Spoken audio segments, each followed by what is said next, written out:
Good morning. And as you can see behind me, we're going to have a look around the Colosseum, Palatine Hill and the Roman Forum today. So, let's have a look around. Let's begin.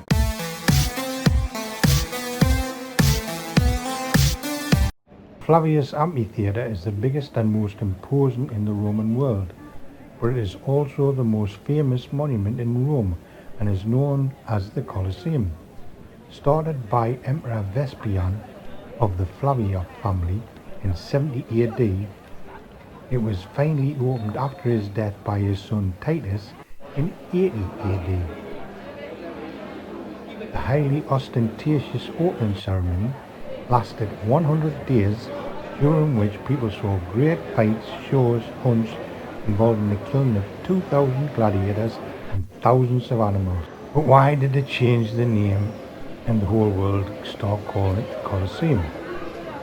Well, it is said it got its name from the enormous statue of Emperor Nero, the Colossus, a 35-meter high statue which stood right next to the amphitheatre. Although it has now been completely destroyed, Roman Colosseum is one of the most imposing ancient structures. Imagine it all white, completely covered in splendid travertine stone slabs. It is elliptic in shape in order to hold more spectators. It has 4 floors. The first 3 had 80 arches each, and the arches on the second and third floor were decorated with huge statues. It's incredible to think that this imposing building took less than 10 years to build. The Colosseum can be viewed as though it was a series of aqueducts built one on top of the other. What we see nowadays is just a skeleton of what was the greatest arena in the ancient world. 3/5 of the outer surrounding brick wall are missing. In the Middle Ages, when no longer in use, the Roman Colosseum was transformed into an enormous marble, lead and iron quarry used by the popes to build the Palatine Palace, Piazza Venezia and even St. Peter's. The holes still seen in many of the columns are just the holes made to extract the lead and iron used by the Romans for the nails inside the marble blocks. The amphitheatre could hold up to 70,000 spectators. The tiers of seats were inclined in such a way as to enable people to get a perfect view from wherever they sat. Entry was free for all Roman citizens, but places were divided according to social status, similar to seating divisions in today's theatres. The seats at the top were for the common people, but with distinct sections for men and women. And the nearer it got to the arena, the higher the social status. In the front row were the senators, vestals, priests, and naturally the emperor. Like modern sports stadiums, the Roman Colosseum gave spectators efficient protection from the sun thanks to an ingenious roof covering called the velorum. The velorum was an enormous linen tarpaulin hung by a series of ropes, winches and wooden poles that girthed the top of the outer wall. It took 100 sailors from the imperial fleet to move it. They moved in perfect synchrony to the beating of a drum. Now we're having a walk around Palatine Hill and the Roman Forum. There's a little bit of a climb up. We're getting up to the top. We'll have a look around. According to Roman mythology, Rome's birthplace is associated with Palatine Hill. Legend has it that the twin brothers Romulus and Remus, raised by a she-wolf, chose the Palatine Hill as the site of founding the city in 753 BC. This mythical tale serves as a symbolic birthplace of Rome and has contributed to the cultural identity and historical significance of the Palatine Hill within the city's narrative. Perched on Palatine Hill, you'll find the remains of imperial palaces and luxurious residences. The views from the hilltop are breathtaking, offering a panoramic vista of Roman Forum, Colosseum and the city beyond. Discover the ruins of the Flavian Palace, Dominus Augusta and the Stadium of Domitian. And take note to appreciate the grandeur and opulence of Rome's ancient elite.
It's the maze that we're talking about. Yeah.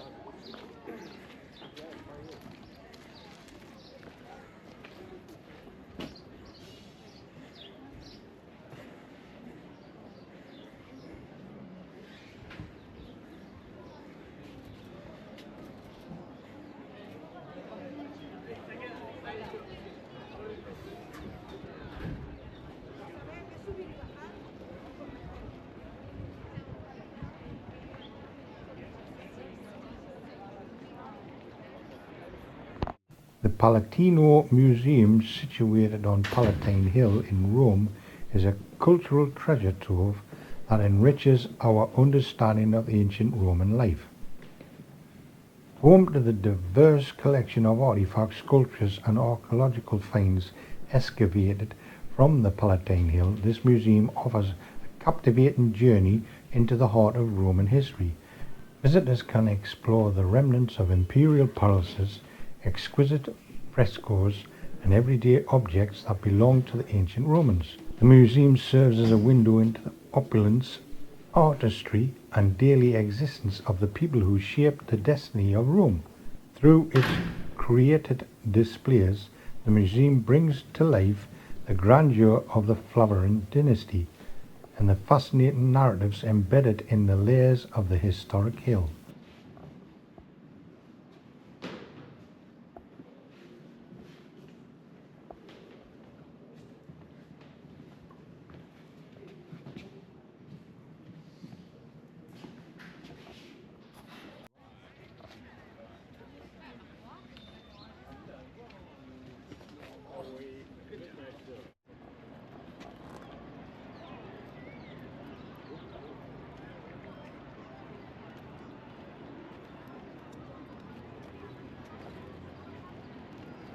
एक 20 पर निकलिए अपन आराम से 25 पे पहुँच जाइए आराम से चल दिया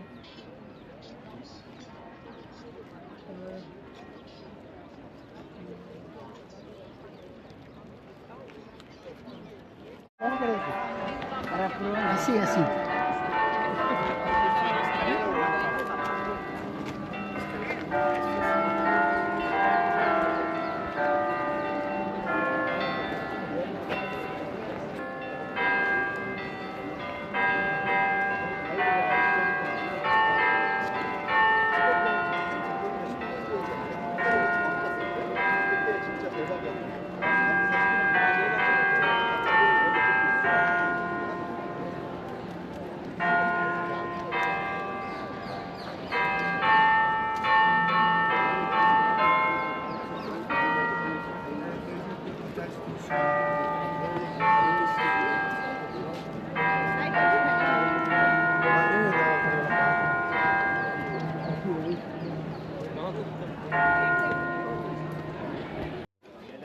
We now descend the steps from Palatine Hill down onto the Roman Forum. The Forum was where religious and public life in ancient Rome took place.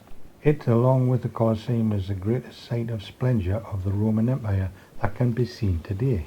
The Roman Forum served as Rome's bustling core, a meeting place for citizens of various social classes, where business was conducted, shopping occurred, and fine food and wine were enjoyed.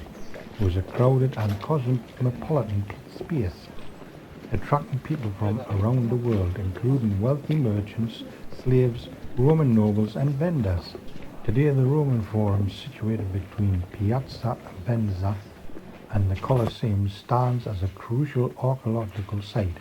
Originally, this area was marshy, but thanks to the Cloaca Maxima, an incredible engineering feat commissioned by the last two Etruscan kings, it was drained and developed into a hub of markets and social activities as early as the 7th century BC.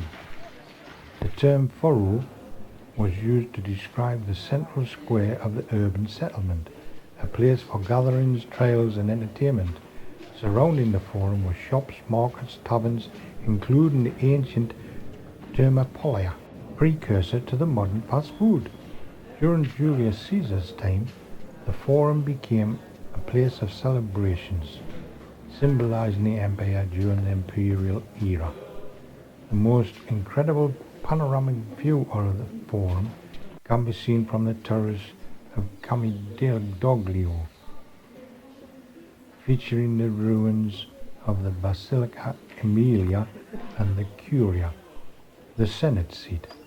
The pathway leads through the unique site like the Basilica di Mazzio, ending near the Arch of Titus, with a view of the unmistakable Colosseum.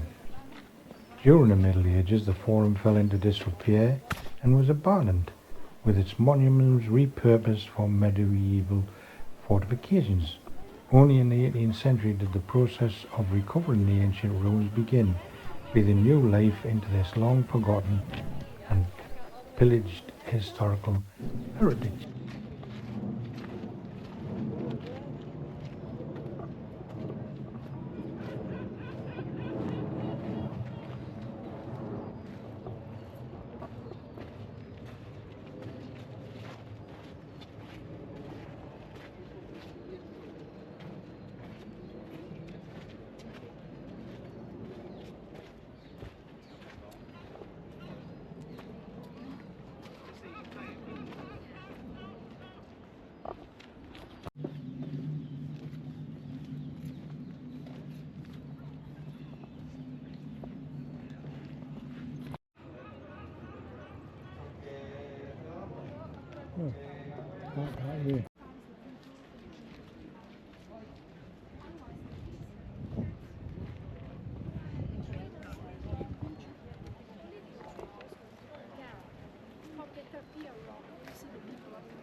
Hey,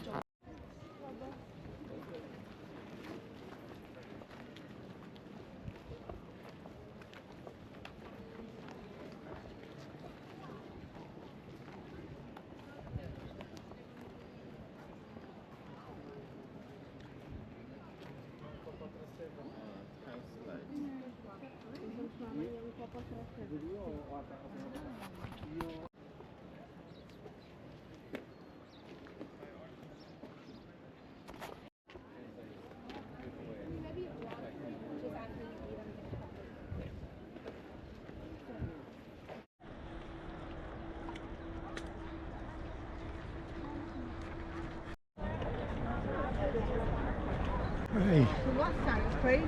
I hope you like that little walk around the Colosseum and Palatine Hill in the Roman Forum. I recommend take sunblock, some container to get water that you can fill up at various points around the route. Also wear comfortable shoes, very uneven surfaces, and be prepared anything from 2 to 3 hours in the sun, so yeah, take that sun cream. If you like this sort of video, don't forget, hit that subscribe button, give this video a thumbs up, hit that notification bell for more videos, and we'll see you in the future. Thanks for watching.